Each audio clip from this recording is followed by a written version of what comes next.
Yo, good day guys. So today, time check 5:59 na ng umaga. Pupunta dito, ito na yata. Pupunta dito yung tropa ko. So maghatid ako ng pamangkin. Ito siya. Anak na muna. Daniel! Hindi kaya ito naka leather jacket. Daniel Padilla. Tangangas ng motor mo. Nasaan na yung Mia mong bulok? Nandun sa bay. Oh, utang na. Pala si Daniel. Si Daniel Padilla. Ay, ito kayo nakalipat. Pati na ka. Badyan mo ako. Na-late na yung pamangkin mo, putang yan.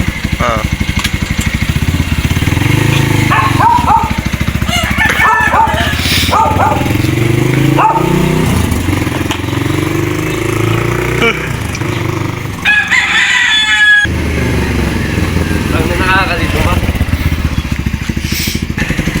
Salit tayo. Tara. Pumunta ka kala Jericho tapos papakita mo sana ganon. Tulog pa yun. Andito na kami sa school guys. Ngayon magsosop kami. Gilingin natin. Tara, so magdadrive muna ako ng motor ko. Ay. Yun no? Sarap lang din na drive, banayad lang ito.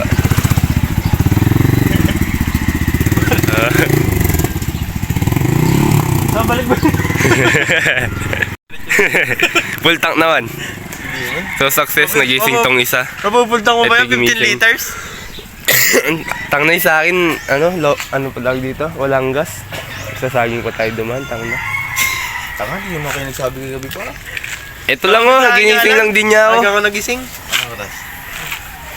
Alas 7 kasi hindi ko So, na bagyan. may pasok pa pala kami niyan. Babalitaan ko na kayo mamaya. Sasamahan lang namin mag-stroll to para matry yung motor niya.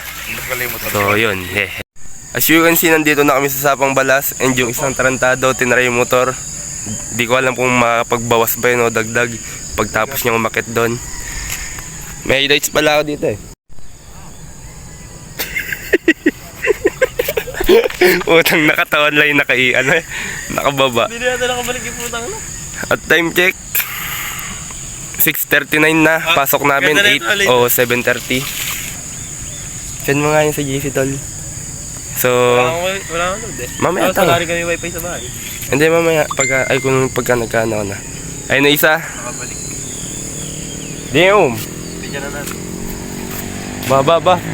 Ayaw na magdagdag ah.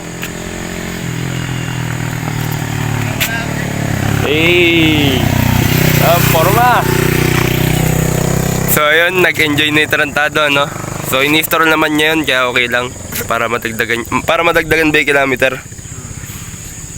At yun, babalitaan ko na lang kayo pag nakauwi na ako. At saka pag nakaayos na kasi papasok pa pala ako niyan, ano? Yo, as you can see, nakasakay na sa motor.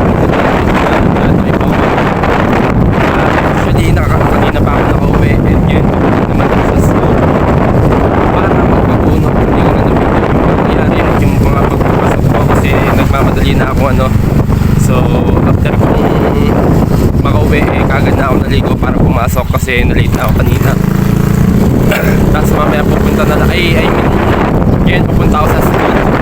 Time check, alas 4 na. So, 3:57 na. Kanina, habang nasa school ako,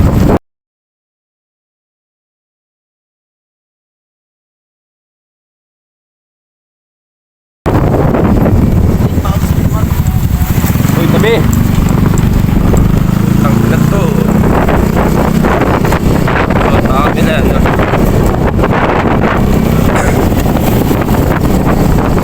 So, ayun nga. Makikita niyo po dyan. Nakuha akong nainis, ano? Kasi merong kabataan na ayaw nakagitna sa daan po dyan. Nakaulit baka lang malalakas. Kaya, ayun. Yun, tumabi siya. Yung ano naman, siguro tama. Pero okay na. Umupon na tayo doon. Yun na nga. Kanina nung nasa clinic ako, nagtanong ako kung pwede bang magpabunot. And yun na nga, pwede naman at libre. Ngayon magpapabunot tayo at magpapapasta.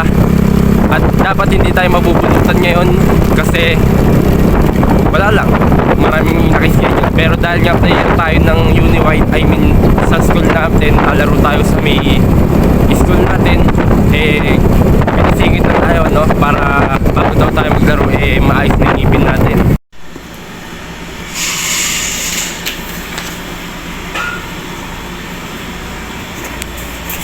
At yun na nga, update lang, nakapagpapasta na ako and hindi lang nga ako nabunutan kasi wala na daw anesthesia. Pero all goods pa din yun, grateful ako kasi napasta na tong meron na kulay black sa ngipin ko. And actually napastaan din tong dito sa baba. Ayun pala yung sumasakit sa akin kapag every time na nasisiksikan siya ng pagkain, sumasakit siya. Tapos pag uminom ng malamig na tubig, nangingilo, ano? Kaya pinastaan na din ni Doc. So ang problema ko na lang yun, itong bulok ng ngipin na wasak na daw. And ito din yung problema ko nung nakaraan kasi ano na siya, parang pagka nasisiksikan din siya ng pagkain ng matagal, namamagayin dito ko. So kailangan ko nang mapabunot to. Hindi na din siya kaya ng pasta kasi nga wasak na. At ayun na nga, no, as you can see, magulubok ko. Bakit? Kasi nag-workout ako.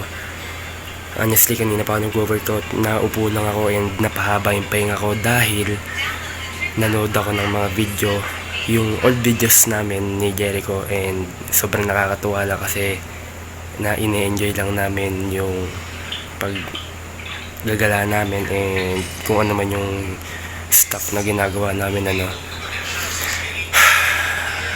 And yun, time check 10:15 na.